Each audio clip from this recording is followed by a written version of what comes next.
Hi, welcome to another edition of Branson Spotlight on Copper Run Distillery with Mr. Jim Blansett. Hello. Hi. I love this. I had never been out here before until about a week ago. Got in touch with you guys and drove out here to Walnut Shade, Missouri. Walnut Shade. That sounds like something off of like Andy Griffith or something. It sounds peaceful, doesn't it? It does sound peaceful. But you have quite an operation out here. And when I told people I was coming out here, other people that I work with, they said, "Oh yeah, we go out and do the little tours and the tastings and all that sort of thing that you do." So tell us what you have to offer out here at the Copper Run. Well, here in the Ozarks, we've really gone back to the tradition of making whiskey. So with the tourists that come through our area and the locals that live here with us, we have a tremendous amount of support of people who want to come and see how whiskey has been made for a long, long time. Yeah, I don't have a clue. So. It's a lot of fun. So we use the old traditional techniques for making whiskey, and we invite people to come and take our tours so they can understand how whiskey is made, and we love talking about it. So we really enjoy sharing information with people who want to come and learn and see what we do. I do, because I don't have a clue. I didn't know. I just know they sell it at the store. But you started this whole thing. This is your family's land, right? Yes. Am I right? I had like a little briefing. So this is your family's land, and it's pretty cool, by the way. I was out back on the deck there checking it out. And then you started with you didn't have this upstairs. You didn't have the bar area, did you? No, this is really the backyard for me. I live just 200 or 300 yards here from the distillery, so the commute to work's really beautiful. Walking through the trees here, thing, so. And right. My great grandparents own this property and are from the Ozarks here, so it's really amazing. And I feel so fortunate to have that local connection to the area, to the land through my family. And so to be able to live and work here in the Ozarks is really a gift. I really enjoy being here in the Ozarks. So they own what you asked me. Well, just about the development here. I mean, you didn't have this. I'm told that this is relatively new, and by this I mean the upstairs where you have a bar and all that for the tours and for the people to come out and visit with you guys. But you just started like making the whiskey on your own downstairs, right? That's true. When I started this project in 2008, I had a very limited budget. And so the business plan at that time, right, was to do what we could as we could do it. And it's worked really well for us. It's allowed us to stay small, to start off small, and to not overextend ourselves right off the bat. Right. So we've been able to grow really well, keeping a focus on the quality and never losing touch with that. You'll never find Copper Run in mass production to where we're substituting quality for quantity. And so starting off small allowed me to reinvest and constantly grow the business to where we could manage it well and to grow well. It's been very important to us. To control the quality and to control just your whole product and the process and everything. Because so many businesses, a lot that I've talked to, they think they need to keep expanding and expanding and expanding, and then you dilute yourself so much that it suffers. I mean, especially with capital, sometimes businesses grow too fast, too big, too quickly, and that just wrecks the entire business. I mean, we've been very fortunate to, from the very beginning, to have a focus and to not lose that focus. The goal of handcrafted. Today, people really want something real. Right. And in the spirits industry especially, there's a lot of smoke and mirrors. There's a lot of marketing that isn't necessarily truthful. Right. And a lot of people... Untruthful marketing in the U.S.? A lot of people are pretending to do craft spirits, and they're really not. Right. So we really stick to that traditional, handmade, handcrafted whiskey. And I think you can tell the difference when you sample our products. You can tell that it's handmade. You can tell that the quality, we put a lot of effort into it. And by comparison to other spirits, it stands out as unique and wonderful. Yeah, I saw downstairs where you have the barrel room. I don't know what you call it. But that's the aging process, right? Is it oak barrels? Or? Yes, all the spirits that we produce are clear to begin with. And really, in production, it's all about the plants. And what I mean by that is when you go to the store, you can find tequila and brandy and vodka and whiskey and all these different types of spirits. Well, what makes them different are the plants that we start off with. So if we start with grain, we're going to end up with whiskey. Okay. If we start with fruit, we're going to end up with brandy. Right. If we start with sugarcane, that plant produces rum. So the techniques are very similar for all the different types of spirits. It's really the plants that we start off with that make the difference. That you start with, yeah. And so through the fermentation and distillation process, the spirits come out clear. And so the clear whiskey is unaged, and we sell that as our moonshine. Okay. If we put that in a barrel and age it for 2 or 3 years, then we have a straight whiskey or a bourbon-style whiskey, and it can be a corn whiskey or a rye whiskey or a wheat whiskey or even a combination of grains. Oh, and you do all the different ones here? We do. Oh, that's cool. And so how long do you typically age? I mean, what's the longest? Well, the longer the better in most cases. Right. It's really interesting when it comes to barrel aging the spirits. We start with... we're talking about the Ozarks. In the production of our spirits, we start with the Ozark Mountain water here, which is full of calcium and magnesium from our limestone with 0 iron. So starting off with perfect water is the first step for us. And then these wonderful grains that we use in the process to ferment and distill our spirits, and then the aging process begins. And what makes our aging process here so unique in the Ozarks is the Missouri white oak that grows here, in the Ozarks specifically, is world famous for making the best whiskey barrels. So it's truly a regional whiskey, from the water to the grains to everything's from this area. To the oak that we use to age our whiskeys.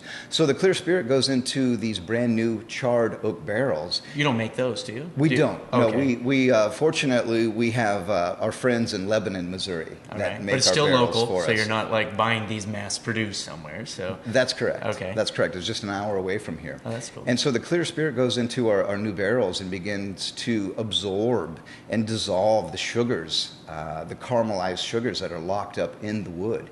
So the caramel color that you see in whiskey actually comes from the oak barrels. And in the first 3 years of aging, about 85% of that flavor development, the maturity that happens, the chemical reactions that happen inside that barrel, 85% of that happens in the first 3 years. Right. And then you can age it longer, of course, and past that to develop that last 15% of nuance for the whiskey. But here at Copper Run, we have always sold our whiskey as fast as we've made it. Right. And so we've sold a lot of young whiskey. The moonshine, as my friend Bubba says, Thursday was a good year for the moonshine. Your friend Bubba? That's my perfect. friend Bubba. Isn't that great? That's perfect. So authentic. I love his saying. He would come up and sample a taste of our moonshine and exclaim that Thursday was a good year for the moonshine. Yeah, that's great. So the moonshine, the unaged whiskey, goes into the barrel and begins the aging process. Now, the whiskeys that we have here for sale today are just at a year old. So they're still young. So we try and have developed techniques that create a very smooth and flavorful and rich whiskey that doesn't require 6 or 7 years of aging to mellow back out. Right. And that's done in our production with the techniques that we've developed. So we've sort of needed to find a way to make young whiskey taste good. Yeah. And now that we've just finished a major expansion for the distillery, for the first time, we're able to produce more whiskey than what we're selling. And this allows us... So you get ahead of the game a little bit. Exactly. Yeah. This allows us to fill barrels and allow them to age. And the longer that whiskey ages, the more valuable it becomes. Right. So it's really important to us to plan ahead 3 or 4 years and create a very top shelf premium whiskey that's much more valuable than the whiskey that we produced. And now that you can do that, your repeat customers, they come out, now it's a whole different flavor for them, they have a lot more choices now than... They do. And what's so wonderful about that is it's the same whiskey from the same production. So the whiskey today is completely different than it will be in 3 years from now as it evolves and matures. Yeah. Yeah, I know you sell these little tiny 5 liters barrels. Yes. And Sierra over there was explaining to me, because I got one of them for one of my relatives, and she was explaining that you can refill it, and so you'll constantly have a new mix going on in there as it ages in the barrel, and you keep putting in fresh in the top there in the little hole. And I love the tradition that the old timers around here used for their family whiskey, for their family barrel of whiskey, whatever size it was. If it was a 5-gallon barrel, they would put 5 gallons of new spirit, that clear spirit, in that whiskey. And they would age it to the point where they really enjoyed the flavor. And at that point, they would take 3 or 4 bottles out of the barrel. whatever they took out of the barrel, they would top back up with the fresh whiskey. And the old saying was that the old whiskey in the barrel teaches the new whiskey how to taste. Right. And so there's this blend in that barrel that goes on year after year after year. So it's constantly changing. I kind of related. I interviewed a Mexican restaurant, and they talk about their demole sauce and how it's been in the family forever, because they do the same thing. When they take it out, then they put fresh stuff in, so it's constantly changing and aging. And mathematically, you always have a little bit of that original batch, because it never comes out. There's always a little bit of that in there, and I think that's really beautiful. Yeah, it's like you can continue it as a family tradition sort of thing. That's right. Oh, that's great. So during the summer, I imagine you're pretty busy out here. Sure. Because you have a lot of room, and I see that you built decks outside. Yep. So do you offer tours or lectures, or what do you offer? We do tours every day. We're open from 11 to 7 every day, and our first tour starts at noon, and then we do tours every 2 hours. And being so close to Branson and Branson's tourist industry, lots of people come out here and can come and enjoy the Ozarks setting. Like you'd mentioned with the porch, you can sit outside and have a moonshine margarita and enjoy being in the Ozarks. So we have food and cocktails, and we really put effort into our customer service. When people come to see us, we make sure that they have a good time, and then they go and tell their friends and family, and their friends and family come and see us. Yeah. So the word of mouth and customer service is very important to us. Yeah, especially around Branson. Yes. What I've been figuring out is that a lot of small businesses rely on that around Branson, because advertising is very expensive with all the big tourist industry around here. So word of mouth. That's how they get so many of their customers. We treat people the way they want to be treated, and they love it. We offer a unique Ozark Mountain experience, and when they leave Copper Run, they feel as though they've experienced something really new and wonderful. Yeah, I think it's great. I actually was quite surprised when I came out to see how elaborate the operation was up here, and I love it. But you also, a friend of mine told me that occasionally in the summertime you have some music out here. We do. And different entertainers or whatever come out, play something. We make local whiskey, and we really enjoy our local musicians. So we feature local singer-songwriters who are producing their own music, and it gives them a chance to come out here and share what they're producing with our guests, and it's really wonderful. It creates an incredible, magical experience. Right. Do you have a lot of regulars that come out? We do. Yeah. Absolutely. So it's great to see our regulars come and join us again and again. It's wonderful to see tourists from all over the world come with our guest registry. It's really fun to flip through those pages and see people from all over the world that come here to Copper Run. Yeah, that's great. So where do you see yourself going? Do you want to keep expanding up here? You want to offer more tours? I know when I was here the other day, just to take a look around, they were shipping things like crazy. Sierra was boxing things up to ship, so people can order through a website? Yes, we are expanding now into markets outside of the Springfield, Branson market. We're heading to Kansas City and St. Louis and Jefferson City, and really focusing on the state of Missouri right now. And then after that, we'll slowly spread out into a regional area. We'll stay regional. I really like the idea of putting great effort into customer service into the area that we produce our whiskey in. And there's plenty of people here in our area to where we can do quite well as a business right Even here. If they don't live here, we get like millions of people that come here. Absolutely. And the wonderful thing is, in this industry, the craft distillery industry, there are distilleries like this popping up all over the United States. And so it's very much following what happened in the beer industry back in the late 80s and in the 90s, where these wonderful handcrafted breweries popped up all over the country. The same thing's happening with spirits. So the regions of California and Florida have their own regional distilleries that are taking care of that market right there. So it's really wonderful to see that type of business expanding throughout the United States. One of the products that I'm so happy to be able to offer right now, you'd mentioned the smaller barrels that you'd picked up for your friends and your family. Well, we sell barrels of all sizes, from 1-gallon barrels up to the full-size 53-gallon barrels. Well, I can't imagine. Put that on their counter. Well, the wonderful thing about our signature barrel program, it gives people a chance to decide what type of whiskey they want, and we get to involve them in the process. So our customers who want a barrel of whiskey can actually come here to Copper Run, decide what kind of whiskey they want, almost like flipping through a menu. Right. And then they help us make their whiskey. That's pretty cool. So they're a part of the handcrafted process. And the types of whiskey that they're interested in, we help them make, including labeling and bottling. So they'll end up with about 400 bottles of a very unique whiskey that nobody else in the whole wide world has. Like their own little brand almost. Absolutely. So cool. It's really exciting for us to share that with people who want to come here to Copper Run. And do you sell a lot of the great big barrels? We do. Really? It's really neat to see people showing interest in that. Oh, that is awesome, actually. I can't imagine backing the truck up and loading a giant barrel. You know, imagine corporations that are looking for a unique experience with their top management team. Right. Where they can come here and build this whiskey. And now they have 400 bottles of a unique whiskey that they can share with their clients and their customers. Yeah, true. So we get a lot of response with that. And then there are businesses, chains of retail outlets that want their house whiskey. So we can work with them to design their whiskey. I never thought of like a restaurant or something like that. They could have their own, like a house wine, but house whiskey. That's absolutely. Okay.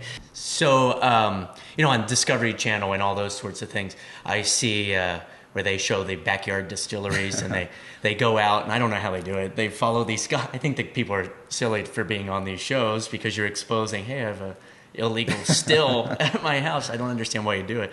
But what is the difference between you guys and when somebody thinks of a still? I think of the old... I said Andy Griffith earlier, but the breaking up of the old stills and stuff like that. So what is the difference between the two, between you guys and somebody with copper pipe out in the middle of the woods?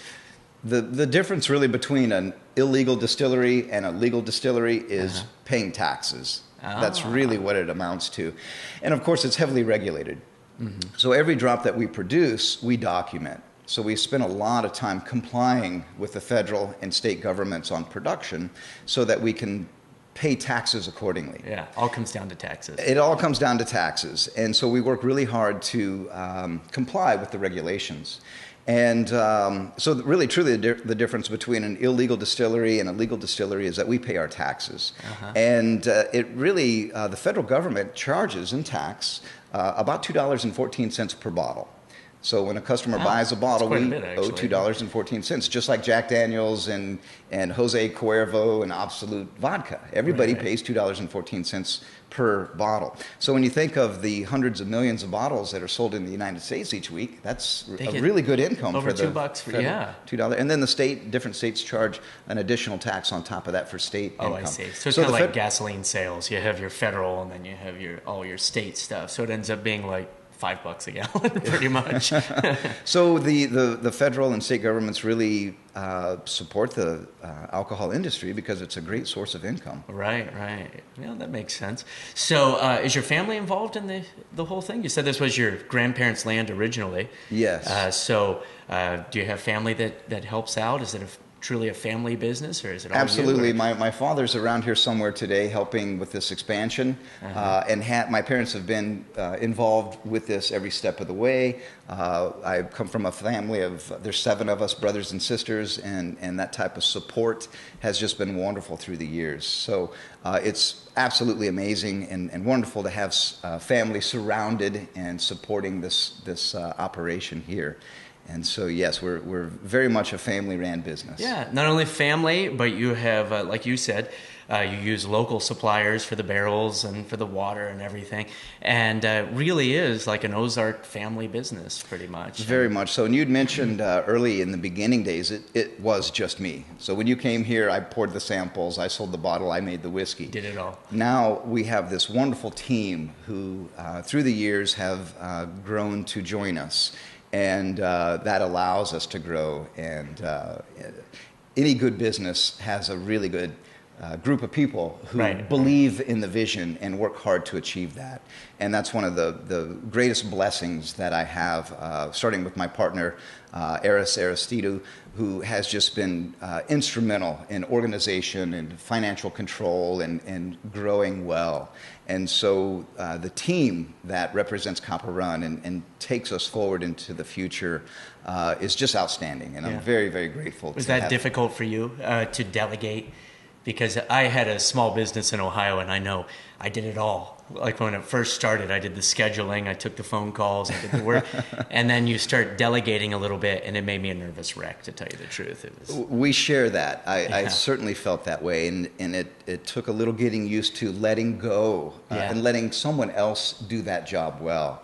And as soon as I was able to do that, things quickly grew and expanded very, very well. So I found out very quickly that I needed a lot of help and that I couldn't do it on my own. Right. So to have great people helping with this project has just turned everything around. Yeah, eventually you need, what's that called, sleep. Right, and like a social life. And what's that? No, I know exactly what you're like. Once I had delegated or found people that could do the work, it was a huge relief. I'm like, I don't have to sit there and answer every phone call, and I don't have to answer every message, and you can concentrate on making sure you keep the quality and you keep the family tradition and all that going with it. You really touched on a very important subject with me.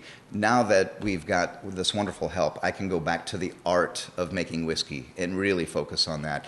And making whiskey is so vast and so complex, and I will spend the rest of my life hopefully growing into an old man, learning how to make whiskey.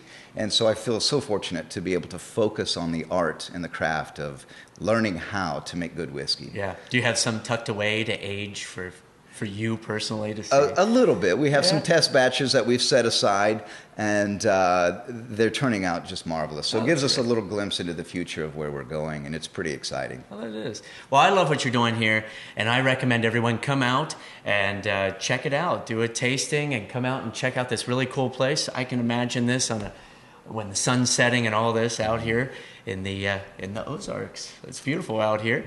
And do you have a website that people can go to? You can see us at copperrundistillery.com. Makes sense. There's lots of information on our website, and we encourage people to come and spend some time with us. Well, it was great talking to you, Jim.